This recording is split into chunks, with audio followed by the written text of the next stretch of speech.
Hello friends, strategic management के unit second part one में हम पढ़ने वाले हैं environment scanning techniques ETOP quiz SWOT PESTEL Porter 5 forces model micro environment and their components. तो चलिए स्टार्ट करते हैं। इन्वायरमेंटल स्कैनिंग क्या होता है? तो environment scanning is the process of collecting analysing and interpreting information about internal and external factors that may affect an organization's present and future performance।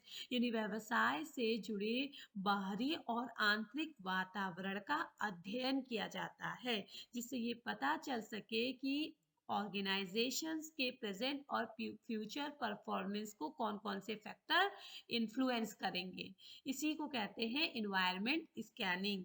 इसका purpose होता है आइडेंटिफाई अपॉर्चुनिटीज एंड थ्रेट्स, ताकि अवसरों को पहचाना जाए और जो खतरे हैं उनसे बचा जा सके। आइडेंटिफाई अपॉर्चुनिटीज एंड थ्रेट्स, क्या क्या क्या अपॉर्चुनिटीज है और किस चीज़ों से हमें थ्रेट्स है यानी खतरा है। Support strategic planning, reduce uncertainty, improve decision making.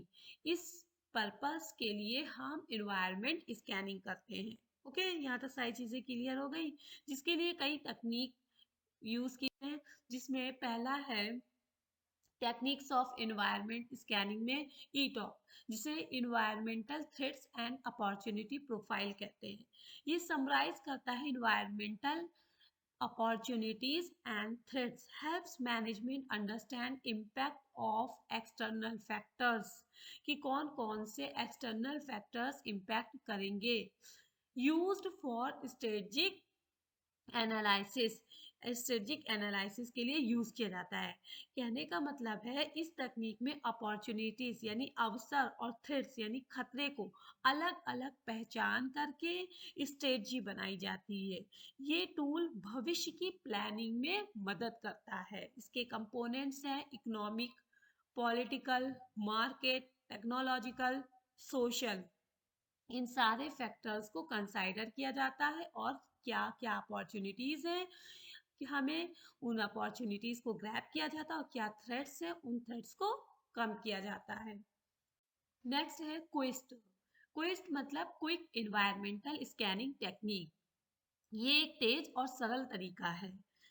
Emphasise future trends, जिससे बदलते वातावरण के संकेतों को जल्दी पहचाना जाता है और समय रहते निर्णय लिया जाता है। इसीलिए इसको कहते हैं क्विक इन्वायरमेंटल स्कैनिंग। स्टेप्स होता है सबसे पहला ऑब्जर्व इन्वायरमेंट, इन्वायरमेंट को ऑब्जर्व किया जाता है। नेक्स्ट होता है identify major events and trends, क्या इवेंट्स हैं क्या ट्रेंड्स हैं। असेस इम्पैक्ट, उनका क्या इम्पैक्ट पड़ेगा। Decide strategic response. तो ये स्टेप्स होते हैं क्विक इन्वायरमेंटल स्कैनिंग टेक्निक्स के।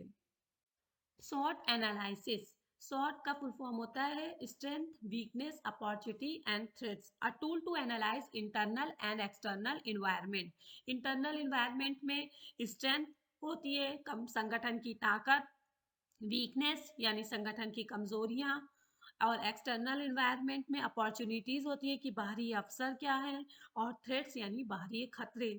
कुल मिला के हम कह सकते हैं कि शॉर्ट एनालिसिस से कंपनी अपनी स्थिति को साफ साफ समझ सकती है कि उसकी क्या स्ट्रेंथ है और क्या वीकनेस है और उन्हें किस चीज़ों से अपॉर्चुनिटीज है और किन किन चीज़ों से खतरा है।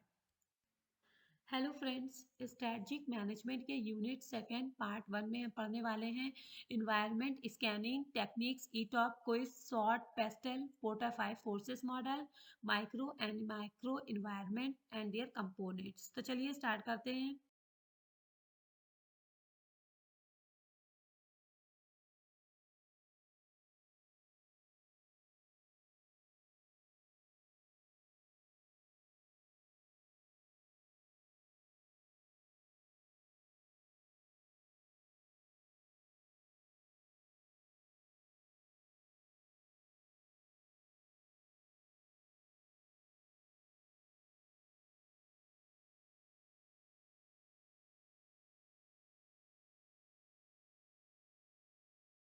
पोर्टर 5 फोर्सेस मॉडल एनालाइज करता है इंडस्ट्री की कॉम्पिटिटिवनेस को। माइकल पोर्टर का मॉडल उद्योग में प्रतिस्पर्धा को 5 शक्तियों यानी 5 फोर्सेस से समझाता है। पहला है थ्रेट्स ऑफ न्यू इंट्रेंट यानी नए प्रवेशकर्ताओं का खतरा, यानी कि उच्च प्रवेश बाधाएं नई प्रतिस्पर्धा को कम कर देती हैं। दूसरा है बार्गेनिंग पावर ऑफ बायर यानी खरीदारों की सौदेबाजी शक्ति, जब मजबूत खरीदार बेहतर गुणवत्ता और कम कीमत की मांग करने लगते हैं। नेक्स्ट है बार्गेनिंग पावर ऑफ सप्लायर्स यानी आपूर्तिकर्ताओं की सौदेबाजी शक्ति, मजबूत आपूर्तिकर्ता की सौदेबाजी शक्ति कीमत बढ़ा सकती है। नेक्स्ट है थ्रेट्स ऑफ सब्स्टिट्यूट प्रोडक्ट्स यानी जो विकल्प उत्पाद है सब्स्टिट्यूट प्रोडक्ट है उनका खतरा, जब सब्स्टिट्यूट प्रोडक्ट की मांग बढ़ती है तो उससे क्या होता है प्रोडक्ट की अपने प्रोडक्ट की मांग घट जाती है, यानी वैकल्पिक उत्पाद मांग को घटा देते हैं। जब आपके पास डिफरेंट डिफरेंट अल्टरनेटिव्स अवेलेबल होंगे तो प्रोडक्ट की जो डिमांड होती है वो कम हो जाती है। उद्योग प्रतिद्वंद्विता जिसे कहते हैं रिवलरी अमंग एग्जिस्टिंग कॉम्पिटिटर्स यानी अधिक प्रतिस्पर्धा लाभ को कम कर देती है। तो ये 5 फोर्सेस थे जिन्हें पोर्टर 5 फोर्सेस मॉडल कहते हैं, जो इंडस्ट्री की कॉम्पिटिटिवनेस को एनालाइज करता है, use to access profitability and competitive strategy. जिसमें पहला है टेक्निक्स ऑफ एनवायरनमेंट स्कैनिंग में ईटॉप, जिसे environmental threats and opportunity profile कहते हैं। ये समराइज करता है environmental opportunities and threats, helps management understand impact of external factors कि कौन कौन से external factors impact करेंगे। used for strategic analysis, strategic analysis के लिए यूज किया जाता है। कहने का मतलब है इस तकनीक में अपॉर्चुनिटीज यानी अवसर और थ्रेट्स यानी खतरे को अलग अलग पहचान करके स्ट्रेटजी बनाई जाती है।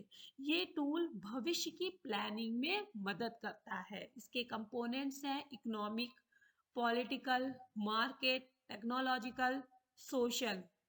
इन सारे फैक्टर्स को कंसाइडर किया जाता है और क्या क्या अपॉर्चुनिटीज हैं कि हमें उन अपॉर्चुनिटीज को ग्रैब किया जाता है और क्या थ्रेट्स हैं उन थ्रेट्स को कम किया जाता है।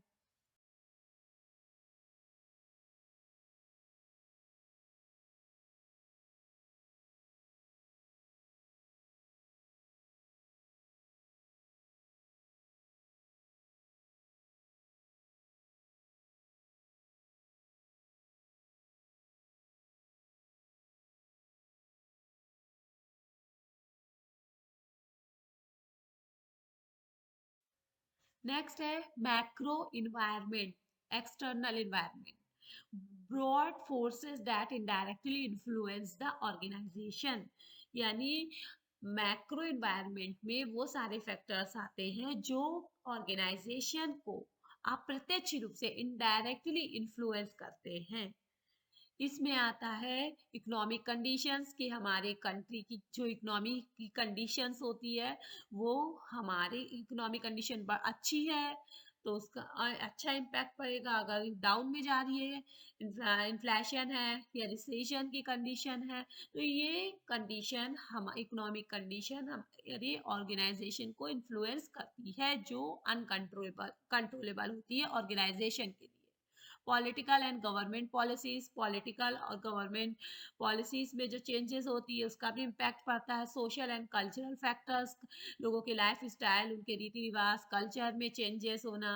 Technological changes, AI, chatbot technology में आए दिन परिवर्तन हो रहे हैं। Legal framework, consumer protection act, sales and goods self negotiable instrument act, ये सारे लीगल फ्रेमवर्क होते हैं। एनवायरमेंटल इश्यूज, ये सारे कंपोनेंट्स होते हैं जो मैक्रो इन्वायरमेंट में आते हैं और कंपनी के कंट्रोल में नहीं होते हैं और कंपनी को इनडायरेक्टली इन्फ्लुएंस करते हैं।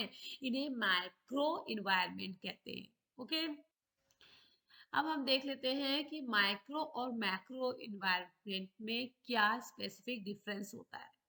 तो माइक्रो स्पेसिफिक होता है जबकि मैक्रो जनरल होता है।